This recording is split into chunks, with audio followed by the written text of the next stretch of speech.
नमस्कार दोस्तों, wealth riser के एक और नए वीडियो में आपका स्वागत है। दोस्तों, आज की इस वीडियो में हम ट्राइडेंट लिमिटेड की बात करेंगे, जिसका शेयर प्राइस जनवरी मंथ में 70 रुपये के करीबन ट्रेड कर रहा था।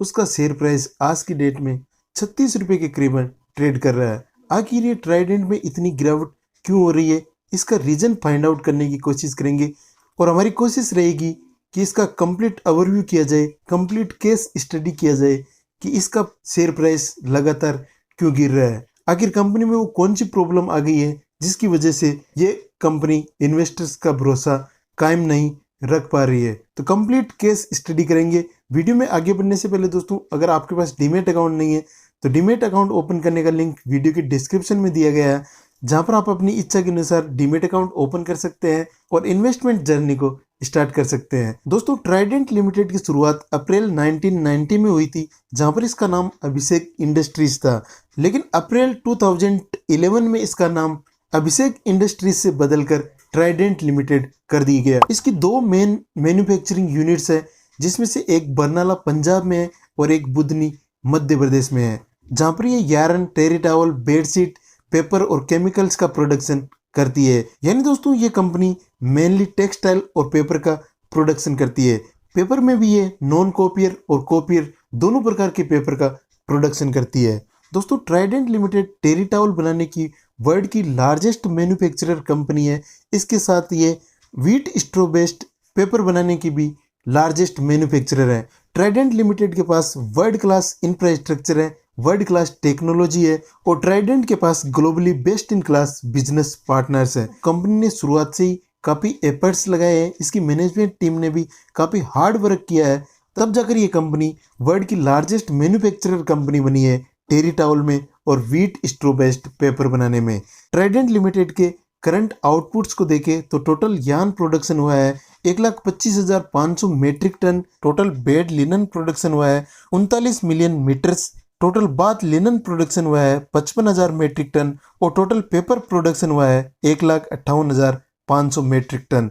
तो इस प्रकार कंपनी ने आउटपुट्स भी काफ़ी शानदार दिए हैं। इस प्रोडक्शन के लिए कंपनी ने जो अपनी कैपेसिटी यूटिलाइज की है, उसका डेटा हम देखें तो यार्न प्रोडक्शन में फाइनेंशियल ईयर 2021 के Q4 की बात करें तो 96% कैपेसिटी यूटिलाइज किया गया, जिसके कंपैरिजन में फाइनेंशियल ईयर 2022 के Q4 में 83% कैपेसिटी यूटिलाइज किया गया। तो यहाँ पर कैपेसिटी में थोड़ा सा में रिडक्शन देखने को मिला है। टोल सेगमेंट की बात करें तो फाइनेंशियल ईयर 2021 के Q4 में 61% कैपेसिटी यूटिलाइज किया गया।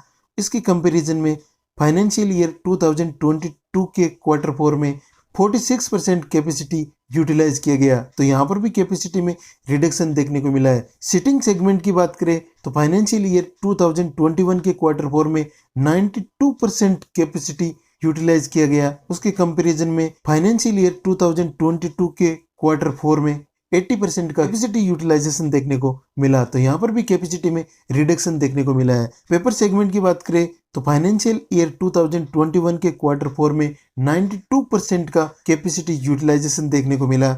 इसके कंपैरिजन में फाइनेंशियल ईयर 2022 के सेम क्वार्टर में 89% का कैपेसिटी यूटिलाइजेशन देखने को मिला। तो इस प्रकार ओवरऑल यहाँ पर सारे सेगमेंट में हमें कैपेसिटी यूटिलाइजेशन में रिडक्शन देखने को मिला है। और दोस्तों, इसका रीज़न ये है कि पंजाब स्टेट में फार्मर प्रोटेक्शन की वजह से वहाँ पर कुछ यूनिट्स को टेम्पररी सस्पेंड किया गया था। इस वजह से सारे सेगमेंट में कैपेसिटी यूटिलाइजेशन में रिडक्शन देखने को मिला है। इसका और भी कोई रीज़न हो सकता है, लेकिन मेनली जो यहाँ पर रीज़न देखने को मिलता है वो यही देखने को मिलता है। इसके बाद रेवेन्यू सेगमेंट पर नज़र डालें तो फाइनेंशियल ईयर 2021 के Q4 में बेड एंड बाथ लिनन से 820.8 करोड़ रुपए की रेवेन्यू आई है, जो फाइनेंशियल ईयर 2022 के सेम क्वार्टर में बढ़कर 904 करोड़ रुपए हो गई। फाइनेंशियल ईयर 2021 के Q4 में यार्न से कंपनी को 311 करोड़ रुपए की रेवेन्यू आई, जो फाइनेंशियल ईयर 2022 के Q4 में बढ़कर 665.5 करोड़ रुपए हो गई। इसको क्वार्टर ऑन क्वार्टर बेसिस पर कंपेयर करें, यानी फाइनेंशियल ईयर 2021 के Q4 को फाइनेंशियल ईयर 2022 के Q4 से कंपेयर करें तो यहाँ पर होम टेक्सटाइल सेगमेंट में 38.7% की ग्रोथ देखने को मिलती है। फाइनेंशियल ईयर 2021 के क्वार्टर 4 में पेपर सेगमेंट से ट्राइडेंट लिमिटेड को 218.4 करोड़ रुपए की रेवेन्यू आई है, जो फाइनेंशियल ईयर 2022 के क्वार्टर 4 में बढ़कर 277.3 करोड़ रुपए हो गई। इसको भी हम क्वार्टर ऑन क्वार्टर बेसिस पर कंपेयर करें, यानी फाइनेंशियल ईयर 2021 के क्वार्टर 4 को फाइनेंशियल ईयर 2022 के क्वार्टर 4 से कंपेयर करें तो पेपर सेगमेंट के रेवेन्यू में भी 27% की ग्रोथ देखने को मिलती है। इस प्रकार ट्राइडेंट लिमिटेड ने लास्ट ईयर 6,941.5 करोड़ की टोटल रेवेन्यू जनरेट की, जिसका growth year on year basis पर 53% है। ट्राइडेंट लिमिटेड का लास्ट ईयर इबिटा 1,510 करोड़ है, जिसका growth year on year basis पर 83% है। ट्राइडेंट लिमिटेड का लास्ट ईयर पीबीटी 1,091.7 करोड़ है, जिसका ईयर ऑन ईयर बेसिस पर ग्रोथ 145% है। और ट्राइडेंट लिमिटेड का लास्ट ईयर पेट 8,150 करोड़ रुपए है, जिसका year on year basis growth 136% है। इस प्रकार रेवेन्यू, इबिटा, पीबीटी और पेट को क्लोजली मॉनिटर करें तो यहाँ पर सारों में अच्छी ग्रोथ देखने को मिली है। इसके बाद ट्राइडेंट लिमिटेड के रेवेन्यू डिस्ट्रीब्यूशन को देखें तो फाइनेंशियल ईयर 2021 में डोमेस्टिक सेल से 32% का रेवेन्यू आया था, वहीं फाइनेंशियल ईयर 2022 में 34% का रेवेन्यू आया था। तो यहाँ पर भी डोमेस्टिक सेल से रेवेन्यू में 2% का इंक्रीमेंट देखने को मिला है। फाइनेंशियल ईयर 2021 में एक्सपोर्ट सेल से 68% का रेवेन्यू आया था, फाइनेंशियल ईयर 2022 में एक्सपोर्ट सेल से 66% का रेवेन्यू आया था। तो यहाँ पर 2% की गिरावट देखने को मिली है, एक्सपोर्ट सेल्स में 2% का डिक्रीज देखने को मिला है। इसके बाद ट्राइडेंट लिमिटेड के शेयर होल्डर्स पैटर्न्स पर नजर डालें तो मार्च 2022 में इस कंपनी के प्रोमोटर्स के पास 72.94% की होल्डिंग्स थी, जो जून 2022 में भी सेम रही। इसमें कोई भी चेंज देखने को नहीं मिला। मार्च 2022 में एफआईआईज के पास 3.13% की शेयर होल्डिंग थी, जो जून 2022 में बढ़कर 3.17% की हो गई। यानी एफआईआईज ने अपनी शेयर होल्डिंग ट्राइडेंट लिमिटेड में इंक्रीज करी है। डीआईज की शेयर होल्डिंग पैटर्न्स को देखें तो मार्च 2022 में 0.01% की शेयर होल्डिंग थी, जो जून 2022 में 0.05% की हो गई। यहाँ पर डीआईज ने भी अपनी शेयर होल्डिंग ट्राइडेंट लिमिटेड में बढ़ाई है। और पब्लिक के पास मार्च 2022 में 22.13% की शेयर होल्डिंग थी, जो जून 2022 में 22.05% की हो गई। यानी पब्लिक ने अपनी शेयर होल्डिंग इस कंपनी में कम की है। पब्लिक ने जो अपनी शेयर होल्डिंग सेल की है वो एफआईआईज ने बाय की है और डीआईज ने बाय की है। और जहां पर एफआईआईज और डीआईज किसी भी कंपनी में अपनी शेयर होल्डिंग बढ़ाते हैं तो ये उस कंपनी के लिए अच्छा माना जाता है, क्योंकि एफआईआईज और डीआईज उसी कंपनी में पैसा लगाते हैं जिसके फंडामेंटल स्ट्रॉन्ग हो और जिसका फ्यूचर भी ब्राइट हो। इसलिए इस शेयर होल्डिंग पैटर्न को देखें तो यहाँ पर भी हमें एक चीज समझ में आती है कि यहाँ पर एफआईआईज और डीआईज का भरोसा अभी भी इसी कंपनी पर बना हुआ है और प्रमोटर्स ने भी अपनी होल्डिंग को बरकरार रखा है। तो इसका मतलब बिल्कुल साफ है कि कंपनी के प्रमोटर्स को अपने काम पर पूरा भरोसा है, अपनी टीम पर पूरा भरोसा है, अपने मैनेजमेंट पर पूरा भरोसा है। और जिस कंपनी के प्रमोटर्स को अपने काम पर भरोसा होता है, अपने मैनेजमेंट टीम पर भरोसा होता है, वो कंपनी जरूर ग्रो करती है। इसके बाद ट्राइडेंट लिमिटेड के डेट को देखें, जो कहीं ना कहीं इन्वेस्टर्स के मन में हमेशा रहता है कि कंपनी में डेट बढ़ रहा है या घट रहा है। तो डेट पर अगर हम नजर डालें तो मार्च 2021 में कंपनी पर टोटल डेट 1535.5 करोड़ रुपए का था, जो मार्च 2022 में बढ़कर 1570.6 करोड़ रुपए का हो गया। यहाँ पर दोस्तों ईयर ऑन ईयर बेसिस पर देखें तो इस कंपनी का डेट बढ़ा है। वहीं पर अगर हम क्वार्टर ऑन क्वार्टर बेसिस पर देखें तो फाइनेंशियल ईयर 22 के क्वार्टर 3 की बात करें तो कंपनी पर टोटल डेट 1484.9 करोड़ रुपए का था, जो फाइनेंशियल ईयर 22 के क्वार्टर 4 में रिड्यूस होकर 1297.2 करोड़ रुपए का हो गया। तो यहाँ पर हम क्वार्टर ऑन क्वार्टर बेसिस पर कंपेयर करें तो थर्ड क्वार्टर से फोर्थ क्वार्टर में इस कंपनी का टोटल डेट भी रिड्यूस हुआ है। और दोस्तों इस कंपनी के जो फाउंडर और चेयरमैन राजेंद्र गुप्ता जी है, उन्होंने भी ये कमिटमेंट किया था कि इस कंपनी का जो डेट है वो ईयर ऑन ईयर हम रिड्यूस करेंगे और एक दिन इस कंपनी को डेट फ्री कर देंगे। तो दोस्तों इस नज़रिए को देखा जाए तो उनका नज़रिया यहाँ पर बिल्कुल क्लियर था कि इस कंपनी को डेट फ्री करना है और इन्वेस्टर्स के मन में ये ट्रस्ट क्रिएट करना है कि ये कंपनी डेट फ्री है। इस प्रकार ट्राइडेंट लिमिटेड के होल डेटा को एक्यूमुलेट करे तो यहाँ पर कंपनी के सारे सेगमेंट में हमें ग्रोथ देखने को मिली है। कंपनी ने अपना टोटल डेट भी रिड्यूस किया है। कंपनी की ईयर ऑन ईयर बेसिस पे ग्रोथ भी अच्छी है। कंपनी के फंडामेंटल भी काफी अच्छे दिखाई दे रहे हैं। फिर भी कंपनी की शेयर प्राइस में इतना गिरावट देखने को क्यों मिल रहा है, शेयर प्राइस लगातार क्यों गिर रहा है?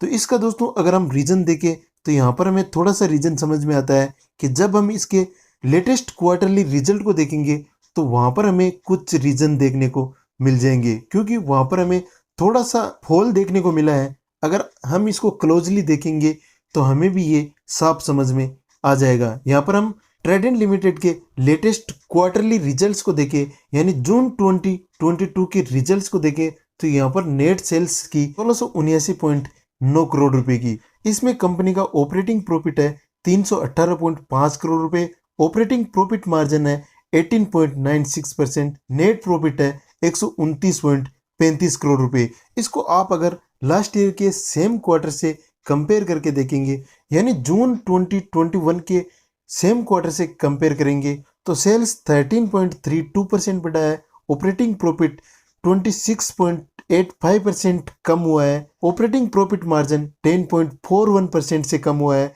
नेट प्रॉफिट 37.5% से कम हुआ है। यहाँ पर नेट सेल्स जरूर बढ़ा है लेकिन ऑपरेटिंग प्रॉफिट मार्जिन और नेट प्रॉफिट में हमें कमी देखने को मिली है। वहीं अगर आप जून 2022 के क्वार्टरली रिजल्ट्स को लास्ट क्वार्टर यानी मार्च 2022 के रिजल्ट से कंपेयर करेंगे तो आप देखेंगे नेट सेल्स 10.16% से कम हुआ है, ऑपरेटिंग प्रॉफिट 21.4% से कम हुआ है, ऑपरेटिंग प्रॉफिट मार्जिन 2.71% से कम हुआ है और नेट प्रॉफिट 28.6% से कम हुआ है। तो यहाँ पर पिछले क्वार्टर के कंपैरिजन में इस क्वार्टर में आपको net sales, operating profit margin, net profit इन सारे सेगमेंट में डिक्रीज देखने को मिलेगा। तो दोस्तों यही रीजन हो सकता है इस शेयर के प्राइस में फॉल होने का। आपको क्या रीजन लगता है कमेंट सेक्शन में लिखकर जरूर बताइए। मुझे तो यहाँ पर यही रीजन लगता है कि जो क्वार्टरली रिजल्ट आए हैं वो थोड़े यहाँ पर नेगेटिव नजर आ रहे हैं।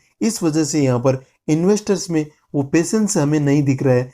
इस वजह से इस शेयर के प्राइस में लगातार गिरावट देखने को मिल रही है। लेकिन दोस्तों यहाँ पर जो क्वार्टरली रिजल्ट आए हैं उसमें हमें थोड़ी सी नेगेटिविटी जरूर देखने को मिल रही है, लेकिन कंपनी अगले क्वार्टर में इसको पॉजिटिव भी कर सकती है। हमें यहाँ पर एक क्वार्टर के बेस पर कोई भी डिसीजन नहीं लेना चाहिए। मुझे तो यहाँ पर इस स्टॉक के फंडामेंटल को देखते हुए अभी इसका फ्यूचर बहुत ही अच्छा लग रहा है। आपको क्या लगता है वो कमेंट सेक्शन में लिखकर जरूर बताएं। वहीं पर इस स्टॉक के फ्यूचर पोटेंशियल की बात करें, यानी हमें इस स्टॉक में लॉन्ग टर्म के लिए बने रहना चाहिए या नहीं रहना चाहिए, तो इसके लिए हमें कुछ और भी क्राइटेरिया को यहाँ पर देखना पड़ेगा। अगर हम यहाँ पर ग्लोबल टेक्सटाइल इंडस्ट्री के ग्रोथ को देखें तो यहाँ पर ग्लोबल इंडस्ट्री 3% के CAGR से ग्रो कर रही है, इंडियन टेक्सटाइल इंडस्ट्री 10% के CAGR से ग्रो कर रही है। तो यहाँ पर भी ग्लोबल टेक्सटाइल इंडस्ट्री के कंपैरिजन में इंडियन टेक्सटाइल इंडस्ट्री की ग्रोथ अच्छी है और उसमें मार्जिन भी करीबन 7% का है। इस बेस पर अगर हम ट्राइडेंट के फ्यूचर पोटेंशियल को देखें तो यहाँ पर भी हमें ग्रो होने के चांसेस ज्यादा लग रहे हैं, क्योंकि यहाँ पर Indian textile industry global textile industry के कंपैरिजन में ज्यादा तेजी से ग्रो कर रही है और इस ग्रोथ के साथ साथ ट्राइडेंट लिमिटेड भी ग्रो जरूर करेगी, क्योंकि जहाँ पर इंडियन टेक्सटाइल इंडस्ट्री 10% के CAGR से ग्रो कर रही है तो यहाँ पर ट्राइडेंट लिमिटेड के ग्रो होने की पॉसिबिलिटीज भी बहुत ही ज्यादा है। ट्राइडेंट लिमिटेड के ओवरऑल ग्रोथ को देखें तो सेल्स ग्रोथ लास्ट 5 ईयर में 9% रही है, लास्ट 3 ईयर में 10% रही है और लास्ट ईयर 36% रही है। ट्राइडेंट लिमिटेड के प्रॉफिट ग्रोथ को देखें तो लास्ट 5 ईयर में 20% रहा है, लास्ट 3 ईयर में 31% रहा है और लास्ट ईयर में 48% रहा है। ट्राइडेंट लिमिटेड के ROE को देखें तो लास्ट 5 ईयर में 14% रहा है, लास्ट 3 ईयर में 15% रहा है और लास्ट ईयर 23% रहा है। ट्राइडेंट लिमिटेड के ROCE को देखें तो लास्ट 5 ईयर में 13.92% रहा है, लास्ट 3 ईयर में 14.11% रहा है और लास्ट ईयर 23.4% रहा है। तो यहाँ पर सारे सेगमेंट, चाहे सेल्स ग्रोथ की बात करें, चाहे प्रॉफिट ग्रोथ की बात करें, चाहे आरओई की बात करें, चाहे आरओसी की बात करें, सारे सेगमेंट में हमें कंसिस्टेंट ग्रोथ देखने को मिली है। और लास्ट ईयर में जो ग्रोथ देखने को मिली है वो बहुत ही एक्स्ट्रा ऑर्डिनरी ग्रोथ है। इस प्रकार ट्राइडेंट लिमिटेड के सारे पैरामीटर्स को देखें, फंडामेंटल्स को देखें, तो कंपनी के फंडामेंटल काफ़ी स्ट्रॉन्ग है, कंपनी बहुत ही अच्छा कर रही है, कंपनी की ग्रोथ भी काफ़ी अच्छी है और कंपनी में डिमांड भी काफ़ी अच्छी बनी हुई है। अगर वो फ्यूचर में अपना प्रोडक्शन बढ़ाती है तो अपनी डिमांड को भी वो पूरा कर पाएगी।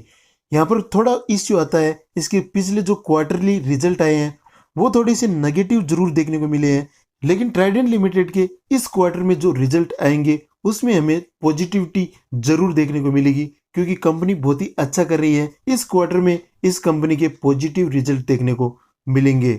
इसके साथ ही दोस्तों Trident limited 7.6 megawatt DC ground mounted और 1.35 megawatt roof mounted solar power plant Budhni में एक्रॉस 29 एकर्स में इंस्टॉल करने जा रही है, जिससे इसकी पावर कॉस्ट भी रिड्यूस होगी और जो इस कंपनी में कोल कंजप्शन हो रहा है उसको भी रिड्यूस किया जाएगा। तो इससे इस कंपनी के पावर कंजप्शन यानी पावर कॉस्ट में भी कमी देखने को मिलेगी और जो कोल कंजप्शन हो रहा है उसमें भी हमें कमी देखने को मिलेगी। पावर कॉस्ट और कोल कंजप्शन कॉस्ट में कमी होने से इसकी जो मटेरियल कॉस्ट आती है, जो प्रोडक्शन कॉस्ट आती है, उसमें भी कमी देखने को मिलेगी और इस वजह से आने वाले दिनों में इस कंपनी के प्रॉफिट्स में भी हमें ग्रोथ देखने को मिलेगी, क्योंकि जहाँ पर प्रोडक्शन कॉस्ट कम होती है वहाँ पर हमें प्रॉफिट में ग्रोथ देखने को जरूर मिलती है। इस प्रकार दोस्तों ये था आज का वीडियो। इसमें हमने ट्राइडेंट लिमिटेड के एवरी एस्पेक्ट्स पर डिटेल में डिस्कशन किया है। आपको भी ये वीडियो पसंद आया होगा और आप भी जान पाए होंगे कि ट्राइडेंट लिमिटेड का जो शेयर प्राइस है वो लगातार क्यों गिर रहा है और इसमें हमें आने वाले दिनों में स्ट्रेंथ देखने को मिलेगी या नहीं मिलेगी। मेरा तो मानना सिंपल है दोस्तों कि जो एक क्वार्टरली रिजल्ट आएगा सितंबर माह में उसमें हमें पॉजिटिव रिजल्ट देखने को मिलेंगे और शेयर प्राइस में वापस हमें स्ट्रेंथ देखने को जरूर मिलेगी। आप इसके बारे में क्या सोचते हैं कमेंट सेक्शन में लिखकर जरूर बताएं। आज की वीडियो में इतना ही। अगर वीडियो पसंद आए तो वीडियो को लाइक करें, चैनल पर नए हैं तो चैनल को सब्सक्राइब करने के साथ साथ बेल नोटिफिकेशन को ऑन कर दीजिए ताकि आगे आने वाले वीडियोस का नोटिफिकेशन आपको मिलता रहे और कोई भी वीडियो आप मिस ना करें। चलिए मिलते हैं आपसे अगले वीडियो में, तब तक के लिए नमस्कार, जय हिंद, कीप लर्निंग।